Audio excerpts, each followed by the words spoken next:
The massive ship called HSS Colossus moved silently through space. It was huge, 17 kilometers long from front to back, bigger than any spaceship humans had ever built before. Inside, 50,000 people lived and worked, making it like a moving city among the stars. After 200 years of staying on Earth to rebuild after the great climate disaster, humans were finally returning to space. But this time, they weren't coming as weak explorers. They were coming prepared. Commander Park stood by the large window on the main deck. His dark eyes reflected the streaking stars as the ship traveled through hyperspace. At 53 years old, he had spent most of his life training for this mission, the first contact with alien life since Earth's isolation. "Commander, we will exit hyperspace in 3 minutes," said Lieutenant Kim. Her fingers moved quickly across the glowing control panel. Though only 32, she was the best navigation officer in the fleet. Park nodded. "Alert all sections. Everyone to their stations." Around him, the bridge crew worked with quiet focus. They all knew what was at stake. Humanity's return to the stars needed to make the right impression. 2 minutes to exit," Lieutenant Kim announced. Captain Lee spoke from his tactical station. "Sensors are ready, shields at full power just in case." Park didn't expect trouble, but the Colossus was built to handle anything. Unlike the small ships of the past, this vessel carried powerful weapons hidden beneath its smooth outer hull. Humanity had learned harsh lessons about survival. 1 minute, said Kim. Park pressed a button on his wrist device. His voice carried to every corner of the massive ship. "All crew, prepare for exit from hyperspace. This is the moment we've trained for. Today, humanity rejoins the galactic community." The ship hummed as its giant engines shifted power. The streaking stars outside the window slowed until, with a flash of light, the Colossus emerged into normal space near Proxima Centauri, the nearest star to Earth's sun. "Transition complete," Kim reported. "All systems normal." For a moment, everything was quiet. Then Captain Lee's console lit up with alerts. "Sir, multiple objects detected ahead." Lee's voice remained steady, but his eyes widened. "Many ships, different designs. They're all around us." On the main screen, a stunning sight appeared.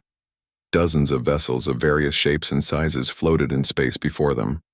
Some looked like silver discs, others like crystalline structures that caught the starlight. A few resembled long organic shapes that seemed to flow rather than fly. "They're scanning us," Lee reported. "Multiple beam patterns crossing our hull." Park stood straighter. This wasn't just one alien species, this was many. And they had been waiting. "Open a channel," Park ordered. "All frequencies, all languages we know." Communications Officer Yoon nodded. "Channel open, sir." Park took a deep breath.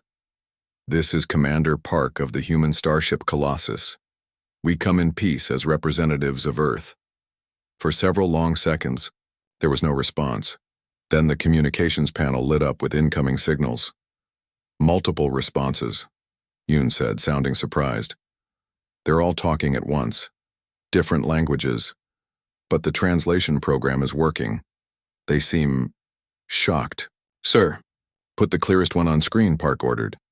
The main screen changed to show a blue-skinned being with large silver eyes. It spoke, its words translated by the ship's computer. "Human vessel, this is Ambassador Toole of the Galactic Concordat. Your size and sudden appearance has caused great concern. No new species has built a ship of such scale in millennia." Park smiled slightly. "We are not a new species, Ambassador. Humanity is returning after rebuilding our world. We received signals from this region and came to investigate." The alien's silver eyes blinked rapidly. "Your vessel exceeds all treaty limitations on military craft." "Treaties we were never part of," Park replied calmly. "We come to join the galactic community, not to threaten it." Another alien face appeared on a side screen, this one with red scales and horn-like features. Its voice was deeper. "That ship carries weapons. Our scans detect energy signatures unlike anything we've seen. Park nodded. The universe can be dangerous. We came prepared. The blue alien spoke again. The Concordate Council requests an immediate, diplomatic meeting. Your emergence is unexpected. We accept, Park said. We have much to discuss. As the communication ended, Park turned to look at his crew. They all understood the significance of this moment. Humanity had announced its return not as the weak species that had once barely reached its own moon, but as a powerful newcomer with technology that clearly surprised the established galactic powers. They're moving their ships, Lee reported, forming a perimeter around us, not quite threatening but definitely cautious. Park watched the alien vessels on the screen. Good. Let them be cautious. Let the galaxy hold its breath and wonder what humanity has become. The Colossus had arrived, and nothing in the galaxy would be the same again. Retry SF news of the human starship spread quickly through the Galactic Concordate. The Colossus was all anyone could talk about. In meeting rooms and command centers across dozens of worlds, alien leaders debated what to do about the unexpected human return. In the Grand Assembly Chamber on the Concordate's capital world, hundreds of alien representatives gathered. The huge room had seats for every member species. Soft blue lights glowed from the ceiling, making the polished stone floor shine. Ambassador Choi of the Thraxi stood to speak. Though over 300 years old, he looked strong with his tall, thin body and gray skin. The Thraxi were one of the oldest species in the Concordate, and they had met humans before, long ago. I remember the humans from 2 centuries past, Choi said, his voice carrying across the silent chamber. They were few then, with simple ships that could barely reach their own moon. But they learned quickly, too quickly, some thought. Murmurs spread through the gathering. Many species had never met humans before. And now they return with a vessel that breaks every size limit in our treaties, Choi continued. This should not surprise us. Humans have always been different. They adapt faster than any species we know. From across the chamber, General Bayek rose from his seat. As a member of the Vex Dominion, a warrior species with tough orange skin, he commanded respect. His voice boomed through the room. Different? They are dangerous. A ship that size can only be a warship. We should surround it now before they build more. Several representatives nodded in agreement, but Professor Song of the Elundari stood next. Her people were known for knowledge and research, not war. The light gleamed off her pale skin and large eyes. The human ship shows technology we've only theorized about, she said calmly. Their gravitational control systems alone are centuries ahead of ours. We should learn from them, not threaten them. The debate grew louder. Some wanted to welcome the humans, others to drive them away, and some even suggested destroying the Colossus before it could threaten Concordate space. High Counselor Jin called for order. As head of the Concordate Council, his word carried the most weight. When the room quieted, he spoke softly, making everyone lean forward to hear. We will send a diplomatic team immediately. We need to understand their intentions. Meanwhile, we will position defense forces nearby, not as a threat, but as a precaution. The decision was made. 12 ships would meet with the humans, 7 diplomatic vessels and 5 hidden warships. Meanwhile, on several Concordate worlds, common people watched news reports about the human ship with fascination and fear. In a small home on the water, world of Aqualis, a family of blue-skinned naiad gathered around their viewing screen. It's as big as a small moon, said the father, pointing at the image of the Colossus. How could they build something so large? The humans were always good builders, the grandmother said. I remember the stories from when I was young. Titai. Children pressed closer to the screen, amazed by the sight of the massive human ship. Across the galaxy, in secret military bases, commanders prepared their forces. On the Vex homeworld, General Bayek met with his top officers in an underground bunker. I want every detail about that human ship, he ordered. Weapons, defenses, crew size, everything. And prepare our stealth probes. We need to know what's inside that monster. A young officer spoke up. Sir, our initial scans show technology we've never seen before. They have engines that bend space in ways our scientists thought impossible. Beck slammed his fist on the table. That's what worries me. 200 years ago, humans could barely reach their neighboring planets. Now they return with technology that surpasses ours. What happened during their isolation?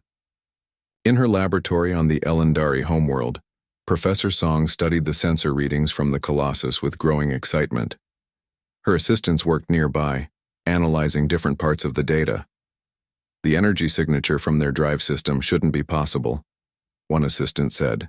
It defies the Cordis principle of energy limits. Yet there it is, Song replied, her eyes bright with curiosity. The humans have solved problems we've worked on for centuries. Imagine what we could learn from them. Her assistant looked worried. If they share their knowledge, what if they've come to conquer? Song shook her head. A species bent on conquest doesn't announce itself with one ship, no matter how large. No, they want something else. The question is, what? As the diplomatic vessels prepared to depart for their meeting with the Colossus, Ambassador Na was chosen to lead the mission. In his private chamber, he practiced his greeting speech, hoping to strike the right balance between welcome and caution. 1. No. His desk sat reports about Earth's history, its wars, its art, its struggles, and its remarkable recovery from near destruction. Humans were unpredictable, the reports said. They could be incredibly kind or terribly cruel, often within the same individual. How do you negotiate with such a species? Na wondered aloud. And why build such an enormous ship for a peaceful return? He had no answers. But soon, face to face with the humans, he hoped to find them. The galaxy waited anxiously for news, whispering questions that had no answers yet. What did humanity want? And what would they do with their incredible new power? A small area of space between 3 lifeless planets was chosen for the meeting. Both sides agreed this neutral ground would be safe. The human shuttle left the massive Colossus, carrying Commander Park and 5 other officers. Their vessel was small compared to their mothership, but still impressive, sleek and silver with soft blue lights. 7 alien ships waited for them. Each represented a different species from the Galactic Concordat. Their designs were all different. One looked like a spinning wheel, another like a crystal, and others had shapes humans had no words for. Inside the human shuttle, Commander Park checked his uniform one last time. Though 60 years had passed since humans last met aliens, they had practiced for this moment for decades. Remember, Park told his team, we are not here to seem weak. Earth needs allies, not masters. Lieutenant Kim nodded. The translation devices are ready. They should work with all known Concordat languages. The shuttle docked with the largest alien vessel, a round ship with many small towers on its surface. The humans walked through a connecting tunnel into a large round room. The air smelled different. Not bad, just strange. 7 aliens waited, for them, each looking completely different from the others. Some had too many limbs, some too few. Some had skin in colors humans had never evolved, but all watched the humans with intelligent eyes. Ambassador Na stepped forward. He looked almost human except for his purple skin and the ridge of small bumps on his forehead. The Concordat welcomes humanity's return to the stars, he said, though his body language seemed tense. Humanity thanks you, Commander Park replied, with a small bow. Though we notice your defensive ships hiding behind the 3rd planet. Not quite the welcome we hoped for. The aliens looked at each other in surprise. They had not expected humans to detect their hidden warships. A large alien, with red scales, General Kang of the Vex growled softly. Your ship breaks every treaty about military vessel size. What did you expect? Treaties we never signed, Park reminded them calmly. The Colossus is our home and our protection. After what happened to Earth, we will never be defenseless again. The BOA meeting continued for hours. The aliens asked many questions about Earth, about human technology, and especially about the Colossus. How many more such ships are you building? Asked one small green alien with 4 arms. Park smiled. Would you answer that question if I asked it of you? The aliens shared nervous looks. This was not going as they planned. Humans were supposed to be simple, maybe even primitive after their long isolation. But they showed confidence in technology that worried the Concordate representatives. During a break, Park went to a quiet corner to check in with the Colossus. He pressed a small button on his wrist device. "Captain Lee, report." Lee's voice came through clearly. "3 alien probes tried to scan our inner systems, Commander. We stopped them without damaging them. Also, their hidden ships have moved closer." Park frowned. "Keep alert. How are our guests doing?" "The alien visitors we allowed on board are still in the welcome area. They seem very interested in our gravity technology." When the meeting resumed, Park confronted Ambassador Na about the spy probes. The alien's purple skin darkened with what might have been embarrassment. "A misunderstanding," Na said quickly. "Security measures only. Spying is not a good way to build trust," Park said. He then showed them images of the probes captured by the Colossus. "Next time, just ask. We might even answer." The alien delegation seemed uncomfortable. This was not the first contact they had expected. Humans were supposed to be excited, maybe even honored to join the Concordate. Instead, they acted like equals, or maybe even superiors. Professor Min, the science officer from the Colossus, displayed holographic images of human technologies they were willing to share: medical advances, food production methods, and clean energy systems. The aliens were clearly impressed. Several leaned forward with great interest when Min showed how humans had finally solved the problem of creating artificial gravity without massive energy use. "We would be interested in trade agreements," Ambassador Na said, his tone more respectful. Now Park nodded. "That's why we came. Earth wants friends among the stars, partners, but we will not be treated as children or newcomers. We have earned our place." Just as the meeting seemed to be making progress, Security Chief Han's voice came urgently through Park's communication device. "Commander, our long-range sensors detect something big approaching fast. Multiple ships, unknown design." At the same moment, alarms sounded on the alien vessels. "Ambassador." Na received a message that made his purple face turn almost white. "How is this possible?" he whispered. "They shouldn't be here." "What is it?" Park demanded. Na looked at him with fear in his eyes. "The Void Heralds. They haven't attacked this deep in Concordate space for centuries." General Kang was already barking orders to his troops. "All ships prepare for battle. Call for reinforcements." Park contacted the Colossus immediately. "Captain Lee, battle stations. It seems our first contact just got complicated." The peaceful meeting was over. Something worse had found them. Black ships appeared at the edge of the star system. They moved, fast, like shadows against the stars. There were 15 of them, each shaped like a twisted spike. They gave off no light but seemed to swallow the starlight around them. "Void Heralds," Ambassador Na said, his voice shaking. "We must leave now. No communication attempt will work. They destroy everything they find." The meeting room erupted in chaos. The alien representatives rushed to contact their ships, shouting orders and warnings. Commander Park remained calm. "How long have your people been fighting these Void Heralds?" "Thousands of years," Na replied. "They come from beyond the galaxy's edge. They attack, destroy, and vanish again. We've lost hundreds of worlds to them." Park nodded and activated his wrist communicator. "Captain Lee, bring the Colossus to our position. Full battle readiness." Ambassador Na looked shocked. "You can't fight them. Even your big ship is no match for the Void Heralds. We must run." "Humans don't abandon allies," Park said simply. He turned to his team. "Back to our shuttle.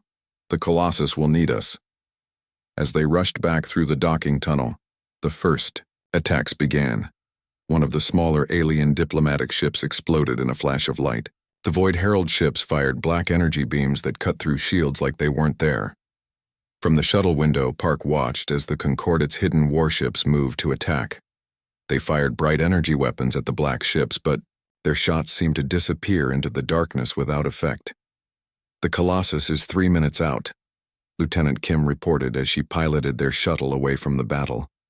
2 more Concordate ships exploded. The others were trying to escape, but the black ships were faster. cutting off their retreat paths. "They're being slaughtered," Security Chief Han said quietly. Park's face hardened. Not for much longer. The HSS Colossus appeared suddenly, dropping out of hyperspace right in the middle of the battle. The human ship dwarfed everything else. Next to it, even the Void Herald vessels looked small. Captain Lee's voice came through the shuttle's speakers. "Commander, we're ready to engage. Permission to activate all defense systems?" "Permission granted," Park replied. "Show them what humanity can do." The Colossus lit up with energy. Hidden panels opened along its hull, revealing weapons the aliens had not detected before. The human ship fired, not just at the Void Heralds attacking it, but also extending protective fields around the fleeing alien vessels. Ambassador Na's voice came through on an emergency channel. "What is happening? How are you blocking their energy beams?" Park didn't answer. He watched as the Colossus moved between the black ships and their prey. The Void Heralds changed strategy, focusing all their attacks on the human ship. Black energy beams struck the Colossus from all directions. For a moment, the human ship disappeared in darkness. Then, bright blue light pushed back the darkness. The Colossus was not only surviving the attack, it was fighting back. "Their weapons are energy-based," Captain Lee explained over the open channel. "We've been studying the Void Herald signals for decades. We built the Colossus specifically to counter them. The black ships tried to retreat, but the Colossus launched smaller vessels from its sides, fast attack craft that pursued the fleeing enemy.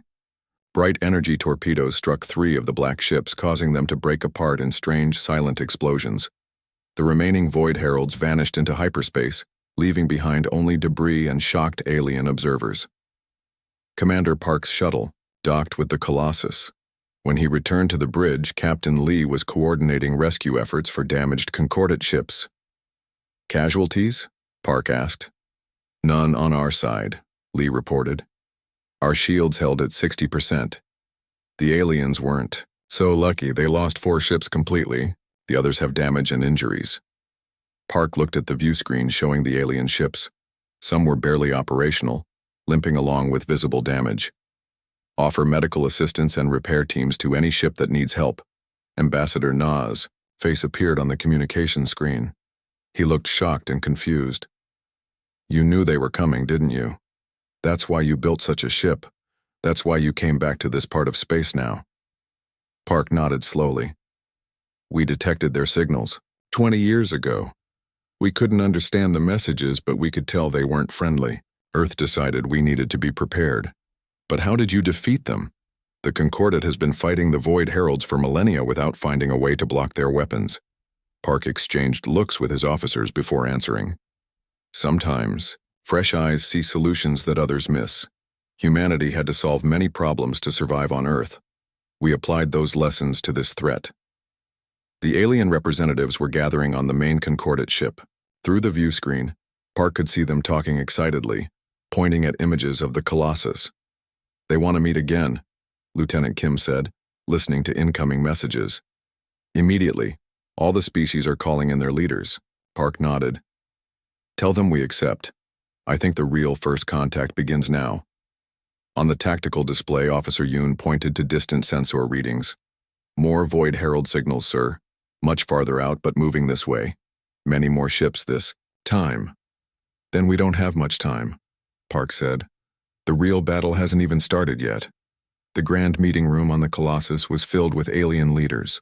Where before there had been only 7 representatives, now 30 different species had sent their highest officials. They sat around a large round table, with Commander Park and his officers representing humanity. The room buzzed with excited talk in many languages. The aliens looked at the human ship with new eyes, not with fear of its size, but with hope because of its strength. High Counselor Jin, the leader of the entire Concordate, spoke first. His voice was deep and carried authority. "For 5,000 years the Void Heralds have attacked our worlds. For 5,000 years we have only been able to run or die. Today, for the first time, we saw them defeated." He turned to Commander Park. "Your vessel saved thousands of lives. We owe you a great debt." Park nodded politely. "The Colossus was built for this purpose. Earth detected the Void Herald signals long ago, We studied them and designed our ships to fight them. Ships? General Kang of the Vex asked sharply. You have more than one? 5 more are under construction, Park confirmed, each designed for different roles: defense, healing, science, farming, and mining. Together they will form humanity's interstellar fleet, the aliens whispered among themselves. Such news would have caused fear yesterday. Today it brought relief. Ambassador Na leaned forward. Our sensors show the Void Heralds are gathering a larger force. They will return and in greater numbers. We know, Park said. That's why we need to work together. The Colossus is strong, but one ship alone cannot defend the galaxy. Professor Song of the Elendari raised her hand. Our scientists have studied your battle technology. It's remarkable. You don't just block their energy beams. You absorb them and turn them back. Yes, Park agreed. We can teach you how to modify your shields to do the same. With enough ships using this technology, we can create a network of defense across concordate space. The meeting continued for hours. Plans were made, agreements signed. The humans shared their shield technology freely, asking only for star maps and cultural information in return. When the meeting ended, a new alliance had been formed. The Concordate, which had ruled the stars for thousands of years, now welcomed humanity as full partners, not as new members to be guided, but as equals, who brought valuable strength. 3 days later, long-range sensors detected the return of the Void Heralds. This time they came with 50 ships. On the bridge of the Colossus, Commander Park watched as the combined fleet prepared for battle. 20 Concordate warships had been quickly modified with human shield technology. They formed a line beside the Colossus, ready to make their stand. All ships report ready, Captain Lee announced. Park nodded. Begin the battle plan. The Colossus moved forward, drawing the Void Herald's attention. The black ships rushed toward it, hungry to destroy the vessel that had hurt them before. They fired their deadly beams. But this time, the Concordate ships didn't run. They moved, in perfect formation, their new shields glowing blue as they absorbed the black energy beams.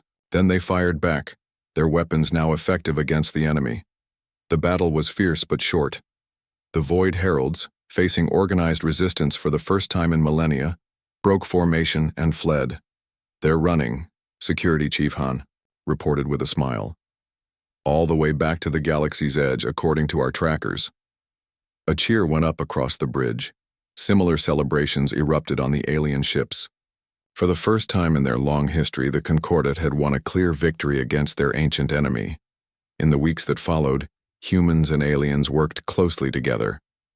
The Colossus became the center of a new joint fleet. Human engineers taught alien builders how to create better ships. Alien scientists shared their knowledge of the galaxy's history and peoples. 2 months after the Great Battle, Admiral Kang of the Vex Dominion, promoted after his bravery in the fight, visited the Colossus. He found Commander Park on the observation deck looking out at the stars. The first of your new ships has arrived, Kang said, pointing to a bright light approaching in the distance. The HSS Genesis, they call it. Park smiled. Our ship of new beginnings. It carries seeds and plants from Earth, life to help heal, worlds damaged by the Void Heralds. Kang stood quietly for a moment before speaking again. When your ship first appeared, the galaxy held its breath in fear. We thought you might be conquerors. And now? Park asked. Now we see you brought what we needed most, hope. Kang turned to look at Park directly. The Concordate had grown old and set in its ways. We managed problems but solved none. Your people think differently. You see solutions where we saw only walls. Park watched as the Genesis grew larger in the viewport. Behind it, he knew the other human ships would follow soon. Earth was joining the galactic community not as a minor member but as a leading force. We were alone for 200 years, Park said softly. We had to solve our problems or die. That's why we built the Colossus, to ensure humanity would never face extinction again. Instead, you may have saved us all, Kang replied. Together, The human and the alien watched as the stars moved slowly past the window. The galaxy was changing. A new order was beginning, one built on the unlikely friendship between ancient space travelers and the newcomers who had returned from isolation. With the strength no one expected. Retry Claude can make mistakes. Please double-check responses.